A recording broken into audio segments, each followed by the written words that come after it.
off the ground, I picked up my basket, smoothing the skirt of my house dress, and hoping I hadn't managed to get a grass stain on my behind. It would have been completely normal for a younger woman to sit in the middle of her backyard, daydreaming the morning away, but a younger woman I was not, so I made my way inside. It wasn't until I'd put the laundry basket downstairs in the basement that I remembered I'd left my shoes in the grass. When Norman and I were first married, we had next to nothing. An apartment with very little elbow room, a rusty bicycle Norm used to make deliveries for the family bakery, and a mismatched set of dishes collected from the extras of a few church ladies. That was it. I hardly had a pot to boil water in. Oh, but we were young and in love. We hardly realized what we lacked. We lived in that little apartment for 5 years before we were able to buy a house. Of course, 2 of those years, Norm was gone at war in Japan, and I was glad I didn't have to keep up anything with a yard while he was gone. After he came home, we bought a charming 2-story on Deerfield Avenue in Norm's hometown of LaFontaine, Michigan. It was a red brick house with white trim and black shutters. The yard was a nice size with plenty of shade trees and flower beds. Norm apologized for not being able to afford something more palatial, but it was just right for me. It was a home of our own, and that was all I'd ever dared dream. On the day we moved in, Norm had carried me over the threshold, shutting the door behind us with his foot. He didn't put me down in the living room, but just kept on lugging me through to the doorway of our new-to-us bedroom. "What are you doing?" I'd asked, giggling and blushing in a way that I hoped was becoming of a 22-year-old woman. "Norman!" "Well, sweetheart," he'd answered, "I thought it was a good time to get started on filling this house with children."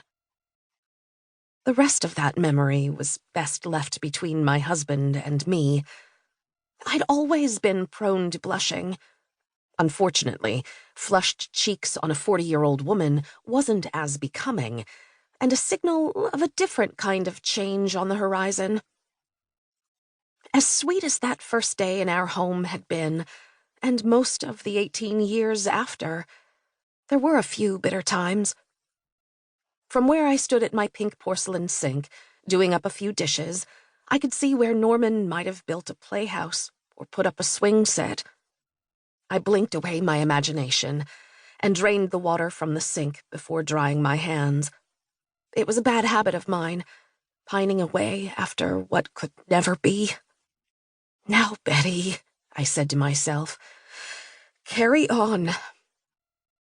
If there was one thing I'd learned, it was that God did give and take away. I didn't have to like it. I only had to accept that he knew what he was doing. Instead of letting myself think of it too much, I made my grocery list for the week. While some women, it seemed, could work their way through the aisles of the store, knowing by instinct what their pantries lacked, and only getting what they needed, I tended to wonder if I didn't have something to keep me on task. My list had changed quite a bit in the 23 years since we'd gotten married. I no longer had to scrimp and save the way I had at the beginning. I could even splurge a little now and then. I tried to never take it for granted. Slipping the list into my purse, I noticed the brown paper bag on the kitchen counter. Norman had forgotten his lunch, the silly man. I grabbed it as I headed out the door. I never did mind an excuse to stop in at the bakery and see him in the middle of the day. LaFontaine was a Goldilocks-sized town. Not so big that someone could be completely invisible, not so small that everyone knew the business of everybody else. It was just right. Our little community was smack dab between Detroit and Lansing. If ever we wanted something only a bigger city could offer, it was just a 45-minute drive in one direction or the other. Usually, though, everything I needed was less than a mile from my front door. I could have walked to get my hair cut, or have my teeth cleaned, or any other number of things.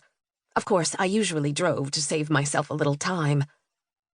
Besides, I never felt so sophisticated as when I was behind the wheel of my coral and gray Chevy Bel Air,